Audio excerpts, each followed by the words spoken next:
اگر اللہ کی مدد آپ کے ساتھ ہے تو دنیا کی کوئی طاقت آپ کو گرا نہیں سکتی۔ مدد اللہ سے چاہیں، اپنی توجہات کا مرکز رب رسول کی ذات کو بنائیں، پھر آپ محسوس کریں گے کہ بڑی جلدی اللہ تعالیٰ کی مدد آنے لگی ہے۔ حضرت ابو ہریرہ فرماتے ہیں کہ نبی پاک علیہ السلام نے فرمایا ایک شخص نے بادلوں کے اندر سے آواز سنی کہ فلاں آدمی کا کھیت اور باغ خشک ہو گیا ہے، وہاں برسو اور اس کے کھیت کو سیراب کرو۔ وہ بڑا حیران ہوا کہ بادل سے آواز آ رہی۔ پھر اس نے دیکھا کہ ایک پہاڑی پر بارش ہوئی، وہ بادل وہاں برسا، پھر نالیوں سے ہوتا ہوا پانی ایک طرف چلا۔ تو جس نے آواز سنی تھی، حضور بیان کر رہے ہیں، وہ بھی پیچھے پیچھے چلا کہ پانی کدھر جا رہا ہے۔ اس نے جا کے دیکھا کہ ایک مقام پہ ایک باغ کو وہ پانی لگ رہا ہے اور ایک آدمی وہ پانی لگا رہا ہے۔ اس نے اس سے پوچھا تیرا نام کیا ہے؟ اس نے کہا کیوں؟ کہنے لگا بتا نا۔ اس نے نام بتایا تو کہنے لگا یہی تو وہ نام ہے جو میں نے بادلوں کے اندر سے سنا ہے کہ فلاں کے کھیت کو پانی دے دو۔ اس نے کہا یار تو کیا عمل کرتا ہے کہ اسپیشل تیرے لیے بارش برسے؟ یہ بخاری پڑھ رہا ہوں، سیاستہ سے حدیث عرض کر رہا ہوں۔ اس سے پوچھا تو کیا کام کرتا ہے کہ جناب اللہ تبارک و تعالیٰ کا حکم کرم آیا کہ خاص تیرے لیے پانی برسے اور تیرے کھیت کو سیراب کرے؟ تو اس نے کہا چھوٹا ذمہ دار ہوں، پر جب فصل اگتی ہے تو 3 حصے کرتا ہوں۔ ایک حصہ اپنے بال بچوں پہ، بہن بھائیوں پہ خرچ کرتا ہوں، ایک حصہ پورا، اور ایک حصہ دوبارہ کاشتکاری پہ لگاتا ہوں، اور تیسرا حصہ خالص میں نے مسکینوں، یتیموں اور غریبوں کے لیے رکھا ہوا ہے۔ وہ جو تیسرا حصہ، اللہ کرے آپ سمجھیں، وہ رب کے بندوں پہ تیسرا حصہ خرچ کرتا ہے نا، تو کریم مالک نے فرمایا جہاں سے غریب کا حصہ جاتا ہے وہ کھیت خشک نہیں رہنا چاہیے، وہ جہاں سے مسکین روٹی کھاتے ہیں وہ خشک نہ رہے، جہاں سے یتیموں کو کچھ آتا ہے کہیں اس کی فصل رہ نہ جائے۔ میں اور آپ بھی اگر اپنے مال میں مسکینوں، یتیموں، غریبوں کے حصے رکھ لیں گے تو فصلیں خشک نہیں رہیں گی، ان کے اندر تازگی آئے گی، نور آئے گا، کرم آئے گا، خاص کر خدا کی رحمت برسے گی۔ کبھی آپ صرف کہہ دیں نا میرا رب میرے ساتھ ہے، اس لفظ میں اتنی طاقت ہے کہ دشمن ویسے زہر ہو جاتا ہے۔ زندگی میں کسی سے بھی لڑائی ہو تو اچھی طرح سوچ لیں کہ اللہ اس طرف ہے یا اس طرف ہے۔ اگر آپ زیادتی پہ ہیں تو پھر رب مظلوم کی جانب ہے۔ اگر اللہ کی مدد آپ کے ساتھ ہے تو دنیا کی کوئی طاقت آپ کو گرا نہیں سکتی، اور اگر آپ مظلوم کے مقابلے میں ظالم بن کے آپ کھڑے ہو گئے ہیں اور آپ نے رویہ وہ اختیار کیا ہے کہ جس میں مدد نہیں آئے گی، تو پھر یاد رکھ لیں کہ آپ کوئی بھی ہیں، کہاں بھی ہیں، آپ کمزور ہیں۔ طاقتور تھے ابتدائے اسلام میں، ظاہری طاقت تھی کفار مکہ کے پاس، وہ ڈنڈوں سے مارتے تھے غریبوں کو، ان کے ہاتھوں میں ڈنڈے تھے، اور خدائی طاقت ان مظلوموں کے ساتھ تھی۔ صاحب زرقانی نے لکھا ہے حضرت زنیرہ رضی اللہ تعالیٰ عنہ ایک لونڈی ہیں، غریب ہیں، ماڑے دا کی کام محمد نس جانا یا رونا، غریب سادی بی بی اور لونڈی کنیزہ، ایک مشرک کی کنیزہ تھی، انہوں نے کلمہ پڑھ لیا، وہ ڈنڈوں سے مارتا، دروں سے مارتا، تکلیف دیتا۔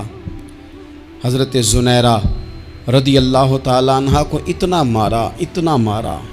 اب آپ ایک اور پہلو پر بھی غور کریں، مار بھی پڑ رہی ہے پر خدا ادھر ہی ہے، اللہ کی مدد ادھر ہی ہے۔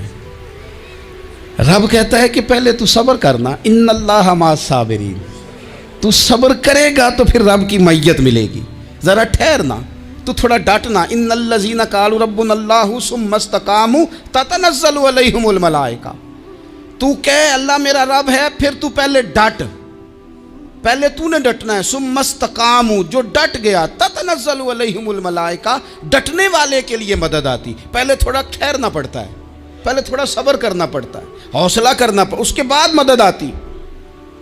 مار پڑ رہی ہے، مارا جا رہا ہے حضرت زنیرہ کو، ان کا مالک جو ہے ظاہری آقا وہ مار رہا ہے، یہ کنیزہ ہے، اتنا مارا، اتنا مارا، ان کی بینائی چلی گئی، نظر آنا بند ہو گیا۔ ابو جہل آیا اور کہنے لگا زنیرہ دیکھا نا ہمارے بت تیری آنکھیں لے گئے، معاذ اللہ، لات و منات ہمارے بتوں نے تجھے اندھا کر دیا۔ اب ایسا نہیں ہے کہ بیوی روتی جا رہی ہے مایوسی مایوسی معاذ اللہ، پریشانی، غریبی بڑی ہے، پوچھنے والا کوئی نہیں، یہ باتیں نہیں۔ کیا جملے ہیں خاتون کے، کیا لفظ ہیں۔ ابو جال نے طنزیہ کہا معاذ اللہ، کہنے لگا دیکھا نا ہمارے بتوں نے تجھے اندھا کر دیا۔ تو جناب زنیرہ آنکھوں کی بینائی گئی ہے، رات کو گئی ہے، دکھ ابھی تازہ ہے، لیکن اللہ پہ جو توکل ہے، اپنے مالک سے جو رشتہ ہے وہ اتنا مضبوط ہے، اتنا طاقتور ہے، اس میں اتنی گہرائی ہے کہ حضرت زنیرہ بول کے نا اتنی قوت سے بولی، اتنی طاقت سے بولی کہ پورے کفر پر لرزہ طاری ہو گیا۔ فرمانے لگی تمہارے بتوں کی کیا اوقات ہے کہ وہ میری بینائی لے جائیں، یہ میری رب کی حکمت کا تقاضا ہے۔ جب تک اس نے چاہا زنیرہ دیکھتی رہی، اور جب اس نے چاہا زنیرہ کی آنکھوں کی بینائی چلی گئی، اور اگر وہ چاہے گا نا تو بینائی واپس بھی کر دے گا۔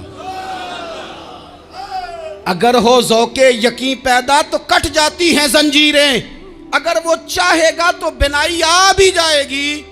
حضرت زنیرہ نے رات کو یہ لفظ کہے، ابو جال اور سارے کفار ڈر کے سن کے چلے گئے، آپ اطمینان سے آ کے بستر پہ سوئی۔ جب سویرے اٹھی تو اللہ نے آنکھوں کی روشنی واپس کر دی تھی۔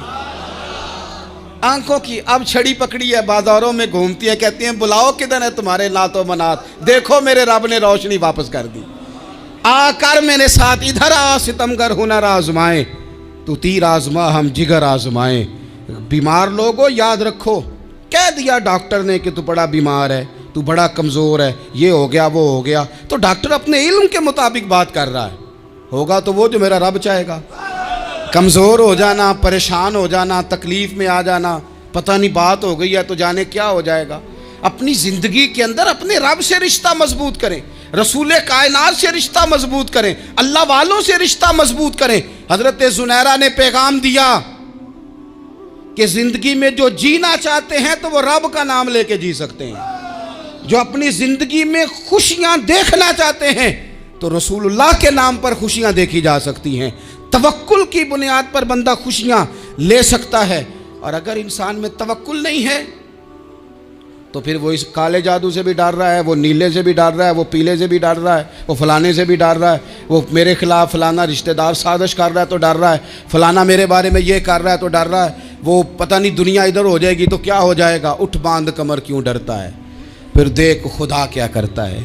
تو اس ساری گفتگو کا نچوڑ آپ کو یہ عرض کیا ہے، سب سے پہلے تو یہ کہ میدانوں میں مدد بھی اللہ کی، رزق میں مدد بھی اللہ کی، فصلیں خشک ہوں تو مدد پھر بھی اللہ کرے، تو پھر ساری مدد، اور اگر انسان بیمار ہو تو پھر بھی مدد اللہ کی۔ تو اپنے اللہ کی جانب توجہ کو بڑھائیں، آپ اللہ سے مدد کے سوالی بنیں۔ ترمذی کی ایک حدیث ہے، میں آپ کو زندگی کا تجربہ بتاتا ہوں کہ جب میں بڑا پریشان ہوتا ہوں تو یہ والی روایت کھول لیتا ہوں، مزہ دیتی ہے۔ میرے نبی پاک علیہ السلام نے فرمایا اپنے دکھ سیٹھوں نوابوں کو نہ کہنا، مالداروں کا نہ کہنا، ورنہ اللہ تمہیں کبھی غنی نہیں کرے گا۔ فرمایا اپنے دکھ اپنے رب کی بارگاہ میں عرض کرنا، جلدی کرے یا دیر سے کرے اللہ تمہیں لوگوں سے بے نیاز کر دے گا، اللہ تمہیں غنی کر دے گا۔ رات کو بیٹھو نا اس کی بارگاہ میں۔ اپنی زندگی کے اندر ہم جو کچھ بھی کر رہے ہیں، جس شعبے سے بھی ہمارا تعلق ہے، آج ہم نے اس بات پہ غور کرنا ہے کہ پہلے تو یہ غور کر لیں کہ جو کام ہم کر رہے ہیں کیا وہ کام ایسا ہے کہ اس میں اللہ کی مدد ہمیں ملے گی۔ اگر آپ کوئی معاذ اللہ ناجائز کام کر رہے ہیں، فعل حرام کا ارتکاب کر رہے ہیں، تو اس میں تو مدد الہی آئے گی نہیں۔ پہلے تو یہ دیکھیں جو کر رہے ہیں وہ کام مدد الہی والا ہے، اور اگر اللہ تعالیٰ کی مدد والا وہ کام ہے پھر اس پر غور کریں کہ کیا ہم نے مالک سے مدد کا سوال کیا ہے، ہمیں مدد میسر آ رہی ہے۔ وہ میں نے بزرگوں سے ایک بات سنی تھی، وہ بڑی یاد رہ گئی۔ وہ فرمایا کرتے تھے قابلیت بھی بڑی چیز ہے لیکن قبولیت سب سے بڑی چیز ہے۔ قابل ہونا بھی بڑی بات ہے لیکن زیادہ بڑی بات یہ ہے کہ اس کی بارگاہ میں قبول بھی ہے کہ نہیں۔ اپنی زندگی میں اللہ کی مدد کی طرف بڑھیں، مالک کی مدد کا حصول اختیار کرنے کی کوشش کریں، اللہ کے ساتھ اپنے آپ کو جوڑیں۔ اگر اللہ کی مدد نصیب ہو، یہ جو ہم جتنا ڈرتے رہتے ہیں، سہمے رہتے ہیں، پریشان رہتے ہیں کوئی کیا کر دے گا، ہمارے ہاں نا ہر شعبے میں معاذ اللہ ایک مافیا ہے، الا ماشاء اللہ. وہ مافیا کہتا ہے میرے ساتھ ملو گے تو میں چلنے دوں گا، ورنہ میں نہیں چلنے دوں گا. مارکیٹ میں آ ہی نہیں سکتا فلانا بندہ، چونکہ یہاں ہمارا قبضہ ہے. اور میرے بھائی پھر بہت سارے لوگ جن کی نیتیں اور ارادے بڑے اچھے ہوتے ہیں شروع میں، وہ بھی اس مافیا کا شکار ہو جاتے ہیں اور ان کے رنگ میں رنگ جاتے ہیں. یاد رکھنا، کسی شخص کی بلیک میلنگ کا کبھی شکار نہ ہونا، کبھی کسی کی میٹھی اور مسجع مکفہ باتوں کا شکار نہ ہونا. کوئی کیا کر سکتا ہے اگر اللہ مددگار ہو تو؟ جس کو رب کریم اٹھانا چاہے اسے کوئی گرا سکتا ہے؟ ہم یہ ڈرے ڈرے سہمے پریشان فیصلہ کرنے کی طاقت نہیں، مجھے چلنا چاہیے کہ نہیں، اٹھنا چاہیے کہ نہیں، کرنا چاہیے. اٹھ باندھ کمر کیوں ڈرتا ہے؟ پھر دیکھ خدا کیا کرتا ہے. حضرت عبداللہ ابن عباس فرماتے ہیں میرے نبی پاک علیہ السلام نے میری تربیت فرمائی، حضور نے میری تربیت فرمائی. اور محبوب پاک علیہ السلام نے فرمایا عبداللہ یاد رکھنا، یہ نوجوان دوست میری بات لکھ لیں، پریشان لوگ میری بات لکھ لیں، جن کے پاس قوت فیصلہ نہیں وہ اس بات کو لکھ لیں. حضرت عبداللہ ابن عباس فرماتے ہیں میرے نبی پاک علیہ السلام نے مجھ سے فرمایا تھا عبداللہ سن، اگر ساری دنیا مل کے تیرا کوئی نفع کرنا چاہے کر نہیں سکتی جب تک میرے رب کی رضا نہ ہو. اور فرمایا ساری دنیا مل کے تیرا کچھ بگاڑنا چاہے تو عبداللہ بگاڑ نہیں سکتی جب تک رب کریم کی حکمت کا تقاضا نہ ہو. لوگوں سے ڈرنا، لوگوں کی طرف دیکھنا، ماحول دیکھ کے اپنے راہ کا تعین کرنا، ہر بندے کے خیالات کے مطابق ڈھلنے کی کوشش کرنا، فلانا نہ ناراض ہو جائے، فلانا نہ ناراض ہو جائے، وہ جس نے ہونا ہو جائے، بس رب رسول ناراض نہ ہو. اپنی زندگی میں اپنے مالک کو مولا جان کے، بل اللہ مولاکم، اللہ تمہارا مولا ہے، وَهُوَ خَيْرُ النَّاصِرِينَ، وہ بہترین مددگار ہے. توجہ جب بھی کریں رب کی جانب کریں. اپنے دل کا قبلہ درست رکھیں، سوچوں کے زاویے سیدھے رکھیں. میرے بھائی مالک جب بندوبست کر دے نا، جب مالک بندوبست کر دے پھر ایسا بندوبست کرتا ہے کہ لوگوں کے پاس نا چارہ نہیں رہتا. حضرت مریم رضی اللہ تعالی عنہا پاک باز تھیں، مسجد میں رہی تھیں، پر مالک کی حکمت کے تقاضے بڑے عجیب ہیں نا. پھر جناب مریم کو اللہ تعالیٰ نے بغیر شوہر کے اولاد عطا کر دی.